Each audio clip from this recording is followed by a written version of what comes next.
안녕하세요, 여러분. 오늘은 제 장인어른이 처음 한국에 오셨을 때 있었던, 지금도 생각하면 눈물이 나는 이야기를 들려드리려 합니다. 장인어른은 늘 이렇게 말씀하셨어요. 이런 건 중국이 더 잘하지. 그런데 그분이 공항에 도착하신 첫날부터 말수가 줄기 시작했어요. 그리고 단 일주일 뒤 공항에서 저에게 무릎까지 꿇으시며 하신 말. 정말 그 장면을 아직도 잊을 수가 없습니다. 과연 그분에게 어떤 일이 있었던 걸까요? 그 변화의 과정 지금 바로 확인해 보시죠. 잠깐 구독과 좋아요는 누르셨나요? 안 누르셨다면 지금 바로 눌러주세요. 저는 아내의 아버지를 처음으로 한국에 모시게 되었습니다. 중국에서 계속 살다가 한국으로 이주한 지 5년 차.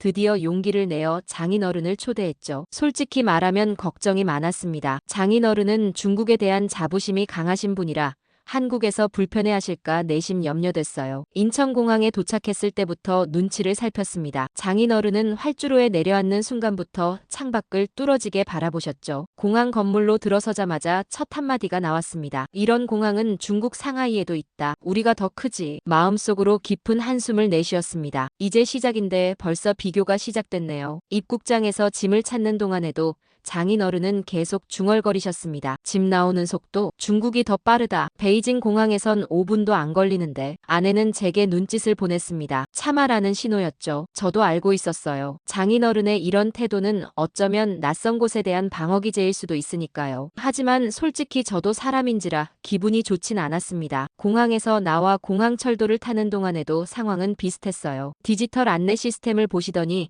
중국 지하철도 이런 거 다 있다라고 하셨습니다. 심지어 열차가 정시에 도착하자 우연히 제 시간에 온 거겠지?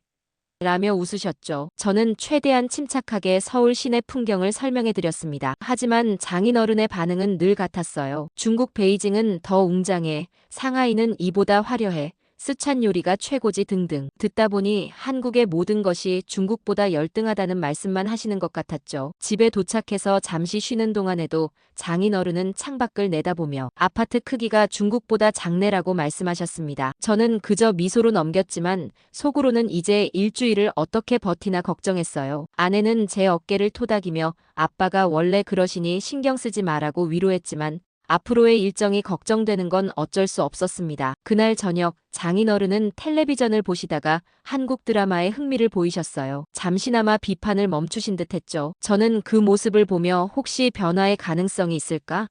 하는 작은 희망을 품었습니다. 하지만 곧 중국 배우들이 연기를 더 잘한다는 말씀과 함께 그 희망은 사라졌죠. 첫날부터 저의 인내심은 시험대에 올랐습니다. 다음 날 아침 저는 장인어른을 모시고 서울 구경에 나섰습니다. 첫 목적지는 인천공항에서 제대로 구경하지 못한 도시 모습을 보여드리기 위해 서울역 주변이었어요. 지하철을 타려는데 장인어른께서 갑자기 발걸음을 멈추셨습니다. 이 지하철, 바닥에 쓰레기가 없네. 처음으로 무언가에 놀라신 듯한 표정이었죠. 저는 별 생각 없이 네, 한국 지하철은 깨끗하게 관리돼요 라고 대답했습니다. 장인어른은 말없이 주변을 둘러보셨어요. 승강장에 도착하자 열차 도착 시간이 정확히 표시되어 있었습니다. 장인어른은 시계를 보시더니 표시된 시간을 확인하셨죠. 정확히 그 시간에 열차가 들어왔고 장인어른의 표정이 미묘하게 변했습니다. 아직 말씀은 없으셨지만 무언가 생각하고 계신 듯 했어요. 지하철 안에서는 더욱 놀라운 광경을 목격하셨습니다. 노약자석에 앉아있던 젊은이가 노인이 타자마자 자리를 양보하는 모습이었죠. 장인어른은 그 광경을 뚫어지게 바라보셨어요. 이런 건 당연한 거 아닌가? 저는 웃으며 한국에서는 당연한 문화입니다 라고 대답했죠. 장인어른은 고개를 끄덕이셨지만 여전히 말씀은 적으셨어요. 서울역에 도착해서 화장실에 들르게 되었습니다. 장인어른은 공공 화장실 상태를 보시고는 처음으로 충격받은 표정을 감추지 못하셨어요. 이게 공공시설이야? 화장실이 깨끗하게 관리되고 화장지와 비누가 잘 갖춰져 있는 모습에 놀라신 겁니다. 저는 네, 한국의 공공 화장실은 대부분 이렇게 관리돼요 라고 설명드렸죠. 장인어른은 말없이 고개만 끄덕이셨습니다. 처음으로 중국과 비교하는 말씀을 하지 않으셨어요. 그 침묵이 오히려 더 많은 것을 말해주는 듯 했습니다. 점심시간에 식당에 들어갔을 때도 비슷한 반응이 이어졌어요. 물 한 잔을 청하자 무료로 제공되는 것을 보고 장인어른은 의아해하셨죠. 음식이 나올 때는 정갈한 반찬들을 보시고는 가격에 비해 양이 많네 라고 중얼거리셨습니다. 하루 종일 서울 곳곳을 둘러보며 장인어른의 표정은 점점 굳어갔어요. 하지만 이번엔 실망이 아닌 놀라움 때문이었죠. 처음으로 중국이 더 낫다는 말씀 대신 침묵과 관찰이 이어졌습니다. 했습니다. 그날 저녁 집으로 돌아오는 길에 장인어른은 창밖을 바라보며 생각에 잠기신 듯 했어요. 침대에 누워 아내에게 오늘 하루를 이야기했습니다. 아버님이 오늘 처음으로 한국에 대해 안 좋은 말씀을 안 하셨어. 아내는 웃으며 그게 첫 단계야라고 말했죠. 변화의 조짐이 보이기 시작한 겁니다. 사흘째 되는 날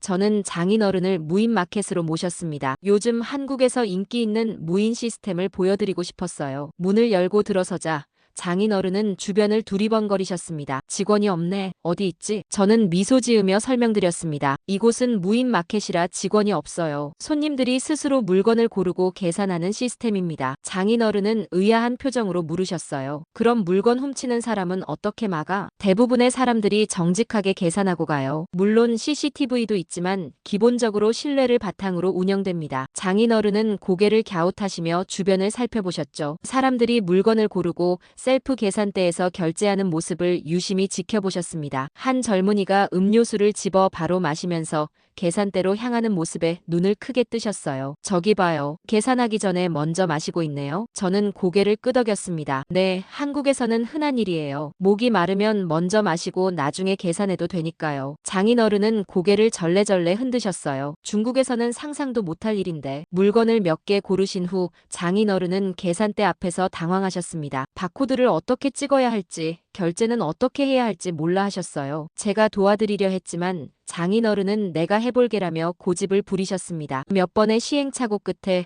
장인어른은 스스로 계산을 마치셨어요. 영수증을 받아들고 나오면서 장인어른의 표정은 묘한 감동으로 물들어 있었습니다. 여기는 사람들을 믿네. 저는 고개를 끄덕였어요. 네, 한국 사회는 기본적으로 신뢰를 중요시합니다. 장인어른은 잠시 생각에 잠기시더니 사람들이 서로 믿어야 이런 시스템이 가능하지 라고 중얼거리셨어요. 커피숍으로 이동하는 길에 우리는 길거리 책방을 지나쳤습니다. 책이 진열되어 있고 돈을 넣는 상자만 있을 뿐 주인은 없었죠. 장인어른은 발걸음을 멈추고 한참을 바라보셨어요. 주인이 없는데 돈을 그냥 놓고 가는 거야? 네, 정해진 가격을 상자에 넣고 책을 가져가는 방식이에요. 무인으로 운영되는 거죠. 장인어른은 말없이 고개를 끄덕이셨습니다. 그리고는 주머니에서 10,000원을 꺼내 박스에 넣으시고는 책 한 권을 집어드셨어요. 표지를 보니 한국 역사에 관한 책이었습니다. 장인어른의 눈빛이 달라져 있었어요. 이런 시스템이 가능하려면 사회적 신뢰가 얼마나 중요한지 보여주는 예시네요. 장인어른은 고개를 끄덕이셨어요. 확실히 중국과는 다르군. 처음으로 비교의 말씀이 부정적이지 않았습니다. 변화의 조짐이 더욱 뚜렷해지고 있었어요. 넷째 날 장인어른께서 약간의 소화불량을 호소하셨습니다. 사실 이 상황을 대비해 미리 건강검진을 예약해 두었던 터라 오히려 잘 됐다는 생각이 들었어요. 한국 의료 시스템을 경험해 보시는 것도 좋은 기회니까요. 장인어른 걱정 마세요. 제가 미리 예약해둔 병원이 있습니다. 간단한 건강검진도 받으실 수 있어요. 장인어른은 중국에서도 병원을 자주 가셨다고 합니다. 그런데 늘 복잡하고 시간이 오래 걸려 스트레스를 많이 받으셨다고 하셨죠. 그래서인지 한국 병원에 대해 별 기대가 없으신 듯 했어요. 병원에 도착하자 접수 데스크에서 저희를 친절하게 맞이했습니다. 예약 확인 후 5분도 채 되지 않아 진료실로 안내받았죠. 장인어른은 놀란 눈으로 저를 바라보셨어요. 벌써 대기실에서 기다리지 않아도 돼? 네, 한국은 예약 시스템이 잘 되어 있어서 대기 시간이 짧아요. 의사 선생님은 장인어른의 상태를 꼼꼼히 확인하신 후 중국어 통역 앱을 사용해 직접 설명해 주셨습니다. 간단한 약 처방과 함께 주의사항을 상세히 알려주셨어요. 처방전은 자동으로 약국으로 전송되었고 약국에서도 5분 정도만 기다리면 약을 받을 수 있다고 했죠. 장인어른은 진료실을 나오면서 중얼거리셨습니다. 중국에서 일했다면 진작 정기 검진 다녔지. 약국에서 약을 받고 나오는 길에 장인어른은 병원 시스템에 대해 연신 감탄하셨어요. 특히 디지털화된 진료 기록과 처방전 시스템에 놀라신 듯 했습니다. 이렇게 빠르고 편리할 수가. 약도 정확히 분류되어 있고 복용법도 자세히 설명해주고 점심을 먹기 위해 근처 카페로 향했습니다. 카페에 들어서자 장인어른은 주변 환경에 감탄하셨어요. 깔끔한 인테리어와 편안한 좌석, 그리고 다양한 메뉴에 감탄하셨죠. 이런 카페는 중국에서도 인기 있어. 하지만 이렇게 조용하고 정갈한 분위기는 드물지. 주문한 음식이 나왔을 때 장인어른은 사진을 찍으셨어요. 완전히 달라진 모습이었죠. 처음엔 한국의 모든 것을 폄하하셨는데 이제는 좋은 점을 발견하고 인정하시기 시작한 겁니다. 음식 플레이팅도 예술적이네. 맛도 좋고. 카페를 나와 걸으면서 장인어른은 거리의 질서와 청결함에 다시 한번 감탄하셨습니다. 사람들이 신호를 잘 지키고 쓰레기통이 없어도 거리가 깨끗한 것에 놀라워하셨죠. 이렇게 질서 정연하고 깨끗한 도시라니. 중국 도시들도 이렇게 변했으면 좋겠어. 그날 저녁 장인어른은 처음으로 한국에 대한 긍정적인 평가를 내리셨습니다. 특히 의료 시스템의 효율성과 카페 문화의 세련됨에 깊은 인상을 받으신 듯 했어요. 아내와 저는 눈빛을 교환하며 미소 지었습니다. 장인어른의 마음이 조금씩 열리고 있음을 느낄 수 있었죠. 다섯째 날, 저는 장인어른을 한강공원으로 모셨습니다. 봄날의 상쾌한 공기를 마시며 산책하기 좋은 날씨였어요. 한강변을 걷는 동안 장인어른은 자전거 도로와 보행자 도로가 잘 구분되어 있는 것에 감탄하셨습니다. 자전거와 사람이 서로 방해하지 않게 잘 설계되어 있네. 중국에서는 이런 구분이 명확하지 않아 종종 사고가 나곤 하는데, 장인어른께서 핸드폰을 꺼내 풍경을 찍으려 하셨는데 갑자기 인터넷 연결이 안 된다며 저를 부르셨어요. 리젠, 여기 인터넷이 안 되는데 어떻게 해? 저는 미소 지으며 대답했습니다. 공원에 무료 와이파이가 있어요. 연결해 드릴게요. 장인어른의 핸드폰을 받아 공공 와이파이에 연결해 드렸습니다. 별도의 인증 절차 없이 바로 연결되자 장인어른은 놀란 표정을 감추지 못하셨어요. 이렇게 쉽게? 비밀번호도 없이? 네, 한국의 공공장소는 대부분 무료 와이파이가 설치되어 있어요. 시민들의 편의를 위한 서비스죠. 장인어른은 핸드폰으로 유튜브를 열어보셨고 영상이 끊김없이 고화질로 재생되자 더욱 놀라셨습니다. 그리고 갑자기 의미심장한 질문을 던지셨어요. 너, 이거 VPN 없어도 되는 거냐? 저는 순간 말문이 막혔습니다. 중국에서는 유튜브나 구글 같은 해외 사이트를 이용하려면 VPN이 필요하다는 사실을 잊고 있었죠. 장인어른께 한국은 인터넷 검열이 없어 모든 사이트에 자유롭게 접속할 수 있다고 설명드렸어요. 한국에서는 어떤 사이트든 자유롭게 볼 수 있어요. 정부 비판 기사도 해외 뉴스도 모두 볼 수 있습니다. 장인어른은 잠시 침묵하시더니 주변을 둘러보셨습니다. 공원에서 사람들이 자유롭게 대화하고 취미 활동을 즐기는 모습을 유심히 관찰하셨어요. 사람들이 정말 자유롭게 사는 것 같구나. 저는 고개를 끄덕였습니다. 네, 한국 사회는 개인의 자유를 중요시해요. 장인어른은 벤치에 앉으시더니 한강을 바라보며 깊은 생각에 잠기셨습니다. 저는 옆에서 말없이 기다렸어요. 잠시 후 장인어른이 말씀하셨습니다. 이렇게 자유롭게 정보를 접하고 자신의 생각을 표현할 수 있다는 건 정말 소중한 거구나. 그 말씀에 저는 놀랐습니다. 장인어른께서 이런 생각을 하실 줄은 예상하지 못했거든요. 중국에서 평생을 사신 분이 한국의 자유로운 분위기에 이렇게 감동하실 줄은 몰랐습니다. 공원을 나오면서 장인어른은 스마트폰으로 다양한 해외 사이트를 탐색하셨어요. 마치 새로운 세계를 발견한 아이처럼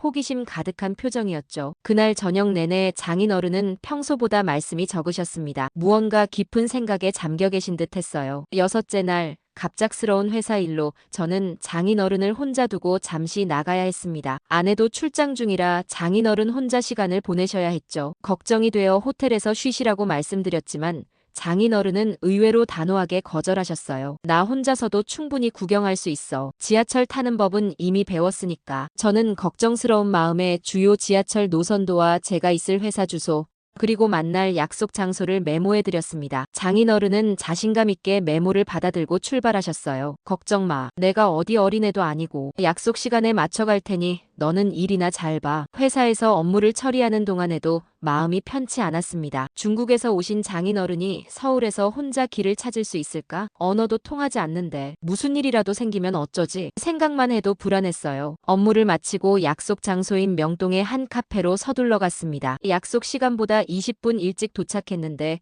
놀랍게도 장인어른은 이미 그곳에 앉아 커피를 마시고 계셨어요. 어떻게 이렇게 일찍 오셨어요? 길을 잘 찾으셨나요? 장인어른은 미소 지으며 대답하셨습니다. 생각보다 쉬웠어. 지하철 안내판이 영어와 중국어로도 되어 있더라고. 역에서 내려서 잠시 헤맸는데 지나가던 젊은이가 친절하게 길을 알려줬어. 저는 안도의 한숨을 내쉬었습니다. 장인어른은 이어서 오늘 혼자 다니면서 경험한 일들을 신나게 이야기하셨어요. 사람들이 정말 친절하더라. 내가 길을 물었을 때 누구도 귀찮아하지 않고 도와줬어. 한 학생은 자기가 가는 길이 아닌데도 내가 찾는 곳까지 데려다줬지. 중국에선 상상하기 어려운 일이야. 장인어른은 혼자 지하철을 타고 종로, 인사동, 그리고 명동까지 둘러보셨다고 했습니다. 스마트폰 없이도 종이 지도와 안내판만으로 길을 찾으셨다고 하셨죠. 표지판이 정말 명확해. 누구라도 쉽게 길을 찾을 수 있게 되어 있더라고. 그리고 치안도 정말 좋아서 혼자 다녀도 전혀 불안하지 않았어. 장인어른의 표정이 완전히 달라져 있었습니다. 처음 오셨을 때의 그 비판적이고 냉소적인 모습은 온데간데 없고 새로운 세계를 발견한 여행자의 설렘으로 가득 찬 표정이었어요. 리젠, 내가 한국에 산다고 했을 때 난 사실 별로 기쁘지 않았어. 하지만 이제 조금 이해가 가기 시작하는구나. 이런 나라도 있구나. 저는 가슴이 뭉클해졌습니다. 장인어른의 인식이 변하고 있다는 사실이 느껴졌어요. 그날 저녁 식사는 유난히 화기애애했습니다. 장인어른은 오늘 본 것들을 하나하나 이야기하시며 감탄을 아끼지 않으셨죠. 처음에 폄하하는 태도는 완전히 사라지고 새로운 문화를 존중하는 마음이 생겨난 것 같았습니다. 한국 사람들은 서로를 배려하고 존중하는 마음이 강한 것 같아. 그게 이 나라의 시스템을 가능하게 하는 힘이 아닐까? 장인어른의 말씀에 저는 그저 미소로 답할 수밖에 없었습니다. 불과 며칠 전에는 상상도 할 수 없었던 변화였어요. 중국만이 최고라고 굳게 믿으셨던 장인어른이 다른 나라의 장점을 인정하시다니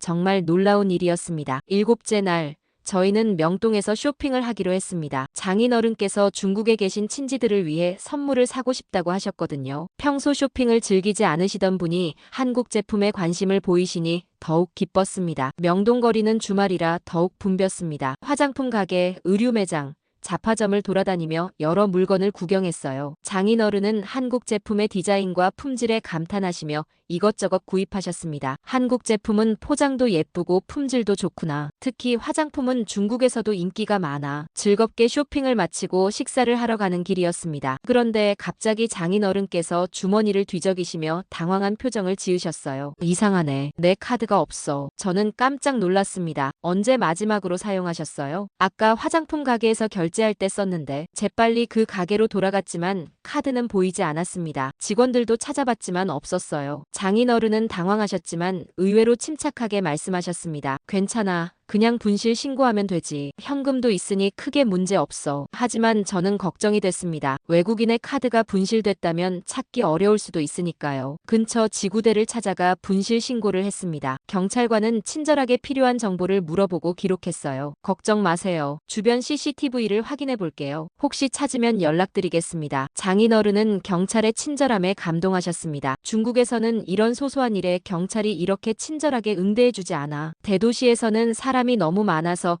이런 일은 거의 포기하는 경우가 많거든. 그날은 그렇게 마무리되었습니다. 장인어른은 카드 분실로 인한 불편함보다는 오히려 한국 경찰의 친절함에 더 감동받으신 듯 했어요. 하지만 솔직히 저는 카드가 돌아올 가능성이 낮다고 생각했습니다. 그런데 이틀 뒤 놀라운 소식이 들려왔어요. 경찰서에서 전화가 왔는데 장인어른의 카드를 찾았다는 겁니다. 어떤 시민이 길에서 카드를 발견하고 경찰서에 맡겼다고 했어요. 카드를 찾으러 경찰서에 갔을 때 장인어른은 말없이 고개를 숙이셨습니다. 경찰관이 카드를 건네며 말했어요. 다행히 한 시민분이 길에서 발견하고 바로 가져오셨어요. 카드 뒷면에 서명이 있어서 쉽게 확인할 수 있었습니다. 장인어른은 감사 인사를 하시면서 물으셨습니다. 그 시민은 누구인가요? 감사 인사라도 하고 싶은데. 경찰관은 미소 지으며 대답했어요. 익명으로 맡기고 가셨습니다. 많은 분들이 그렇게 하세요. 좋은 일을 하는 것이 당연하다고 생각하시니까요. 돌아오는 길에 장인어른은 평소보다 더 조용하셨습니다. 무언가 깊은 생각에 잠겨 계신 것 같았어요. 한참 후에야 입을 여셨습니다. 이런 사회가 어떻게 가능한 걸까? 서로를 믿고 돕고 존중하는 문화가 자연스럽게 형성되어 있다니. 저는 고개를 끄덕였어요. 한국 사회도 물론 완벽하진 않습니다. 하지만 기본적인 신뢰와 배려가 사회 시스템의 근간을 이루고 있어요. 장인어른은 창밖을 바라보시며 말씀하셨습니다. 우리 중국도 배울 점이 많구나. 경제적으로 발전하는 것도 중요하지만 이런 사회적 신뢰와 질서는 더 소중한 가치인 것 같아. 그 말씀을 들으며 저는 묘한 감동을 느꼈습니다. 장인어른의 생각이 완전히 바뀌고 있다는 사실이 놀라웠어요. 마지막 날, 저희는 장인어른을 공항으로 모셨습니다. 일주일간의 한국 방문이 어느덧 끝나가고 있었어요. 출국 수속을 마치고 출국장으로 들어가기 전 장인어른은 저희에게 잠시 얘기할 것이 있다고 하셨습니다. 리젠, 그동안 정말 고마웠다. 저는 그저 웃으며 고개를 저었습니다. 당연한 일인걸요. 장인어른께서 불편하신 것은 없으셨나요? 장인어른은 잠시 침묵하시더니 놀랍게도 갑자기 제 앞에서 무릎을 꿇으셨어요. 저는 깜짝 놀라 말릴 새도 없었습니다. 장인어른, 무슨 일이세요? 일어나세요. 장인어른은 고개를 들고 제 눈을 똑바로 바라보셨습니다. 눈가에 살짝 눈물이 맺혀 있었어요. 리젠, 내가 미안하다. 처음에 내가 중국을 떠나 한국에서 살겠다고 했을 때 나는 내가 잘못된 선택을 했다고 생각했어. 중국보다 못한 나라에서 뭐하러 고생하냐고 생각했지. 장인어른의 말씀에 저도 눈시울이 뜨거워졌습니다. 아내도 눈물을 참는 듯 했어요. 하지만 이번 방문을 통해 내 생각이 얼마나 편협했는지 깨달았다. 내가 그 나라에서 산다는 걸 더는 부정하지 않겠다. 장인어른은 천천히 일어나셨습니다. 그리고는 제 어깨를 양손으로 꼭 잡으셨어요. 오히려 자랑스럽구나. 내가 이런 나라를 선택했다는 것이 질서와 배려, 신뢰가 살아있는 사회에서 살기로 한 너의 선택이 옳았어. 그 말씀을 듣는 순간 제 마음속에 쌓여있던 모든 불안과 걱정이 눈 녹듯 사라졌습니다. 항상 장인어른의 인정을 받지 못해 마음 한켠이 무거웠는데 이제야 그 짐을 내려놓을 수 있게 된 것 같았어요. 사위가 자랑스럽다. 내가 선택한 길을 존중한다. 장인어른의 눈에서 눈물이 흘러내렸습니다. 저도 더는 참지 못하고 장인어른을 꼭 안았어요. 아내도 다가와 우리를 함께 안았습니다. 주변의 시선도 아랑곳하지 않고 우리는 한동안 그렇게 서로를 껴안고 있었어요. 문득 생각이 스쳤습니다. 이 순간을 기록해야겠다고요. 휴대폰을 꺼내 영상 촬영을 시작했습니다. 장인어른은 카메라를 향해 미소 지으셨어요. 아버님, 마지막으로 한 말씀만 더 해주세요. 중국에 계신 가족들에게 보여드릴게요. 장인어른은 고개를 끄덕이시고 카메라를 똑바로 바라보셨습니다. 나는 이번 한국 여행을 통해 많은 것을 배웠다. 나라마다 각자의 장점이 있고 서로 배우며 발전해 나가는 것이 중요하다는 것을. 리젠이 한국에서 사는 것을 이제는 온전히 이해하고 지지한다. 영상을 끄고 나서 저는 가슴속으로 생각했습니다. 이게 진짜 콘텐츠다. 누군가의 진심 어린 변화와 성장보다 더 감동적인 이야기가 어디 있을까요? 장인어른의 편견이 깨지고 새로운 시각이 생겨나는 과정을 지켜본 이 일주일은 제 인생에서 가장 값진 시간 중 하나였습니다. 출국장으로 들어가시는 장인어른의 뒷모습을 바라보며 저는 확신했습니다. 진정한 이해와 존중은 이렇게 경험을 통해 자연스럽게 얻어지는 것이라고요. 아무리 말로 설명해도 직접 보고 느끼는 것만큼 강력한 것은 없다는 사실을요. 장인어른은 떠나셨지만 그분의 마음속에 새겨진 한국에 대한 인상은 앞으로도 오래 남을 것이라 믿습니다. 그리고 그것이야말로 제가 바라던 최고의 결과였습니다. 오늘의 사연은 어떠셨나요? 재미와 감동이 있었다면 구독과 좋아요 부탁드립니다. 감사합니다.